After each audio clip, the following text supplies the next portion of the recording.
wazifumu ndakulandiraniso pano pa Maki TV. Lero ndabwera ndi nkhani yokhudzana ndi nyamata uyu. Nyamata ameneyu dzina lake ndi Gray amachokera ku Malawi ku Ntandire. Komanso mayiwa dzina lawo ndi Elube amachokera ku Malawi ku Ntandire.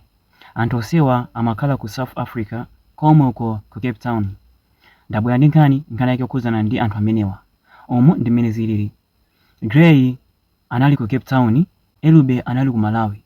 Zinthu zitayamba kuyenda, Gray anapanga chiganizo chomuyitana Elube kuti azakhala limodzi ngati banja. Ndipo Elube anafika ku Cape Town. Amakhala limodzi mpaka anatenga mimba. Atatenga mimba, khalidwe a Gray linasintha. Anayamba kumuzunza Elube kumamumenya. Elube wakhala kupitirira kwa nthawi yayitali. Gray akapeza ndalama amapita kunja kokamwa mowa mpaka kubwera mmawa. Atafika poropa anapanga chiganizo chochoka nyumba mwa Gray.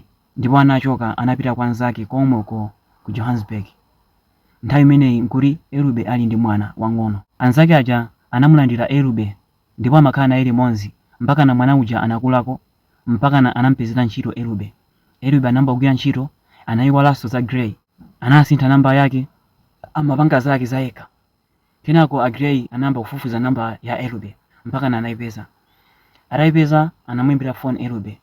Elube atayankha phone ave mawu ndi Gray. Ndanamufunsa ukufuna chani. Gray ananena zakuti ndimafuna ndiyankhula nawe chonde usandibloke. Ndimafuna nditamuona mwana wanga ndamusowa, komanso ndimafuna nditakuona ndakusowa. Elube atamva izi sanamubloke Gray ayi. Anamuwuza okay chabwino. Kenako Gray anamuwuza Elube kuti ndikubwera ku Johannesburg.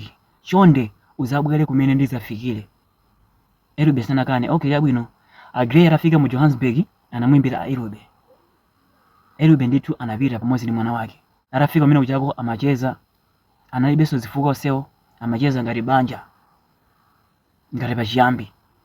Akucheza kenako Gray ataona zoti Elube alibe mkwiyo pa iwo, anayamba kuyipempha amafuna agonane ndi Elube. Elube anakaniza zoti sindikudziwa kumene wakhala, kuti umapanga chani. Sindikudziwa, sindikufuna zoti utenge matenda uzandipake ine. Sindikufuna, chonde palibe kugonana. Amankakamiza tigwisa ntchito kondomu izi ndizi. Elube anakanisitsa, sindikufuna, sindili mmudi yogonana ndi munthu. Wabwera kuno kuzaona mwana wako. Mwana wako uja ndameneyi. Tiyeni pangene za mwana, kenako ndinyamuke ndizipita. Iwe ndine palibe connection ina iliyonse. Gray kenako anapsa mtima. Ndinakubwesa kuchoni kuno ndine. Ndero apeza mamuna wina izi ndizi kamba kummenya Elube. Amenya mpaka anthu analelesa. Atalelesa anamutenga Elube kunkweza pasi nkumapita. Gray apolisi amanga. Pano pali mchirokosi. Anyamata ena akimbotengepo phunziro. Fa anyamata ambiri mumakhala ndi mchitidwe umenewo. Mukayenda na azikazi ku Malawi, kubwera nawo ku Joni, mumamba kuwazunza. Pozindikira zokuti alibe kothawira, alibe achibale, mumawazuza, mumalinga ngati nkhuku. Fere nkhuku ukazithamangisa ufuna uzipha, usiku zimabwerabe kuzagona nyumba mwako. Sizimathawa forever. Ndipo mayiwa alibe kothawira, mumamba kuwazunza kwamenya. Chifukwa mukudziwa zoti alibe achibale, palibe mnanga thawire, abwerabe kwa inu. Ndi mumatenga advantage. Koma choti muziwe ndichi, popanda njira Mulungu amayikapo njira. Ndewolo muzamenya lo muzarani, njira ina yake imatseguka. Chimodzimodzinso mmene anapangira Gray amamuzunza mkazi. Pozindikira zoti alibe wachibale, palibe mnanga thawire, zotsatira zake anapita kwa anzake, kwa anzake kuja anampezera ntchito. Zinthu zimayenda bwinobwino. Gray ino amamumenya mkaziyo. Zonesa zoti apeza mamuna wina kumamumenya. Koma mkaziyo sanapeze mamuna wina. Anangopanga focus ku ntchito yake. Ndakuluakulu chonde tengeranipo phunziro pamenepa. Osamawazuza azimayi ngati mwayitana.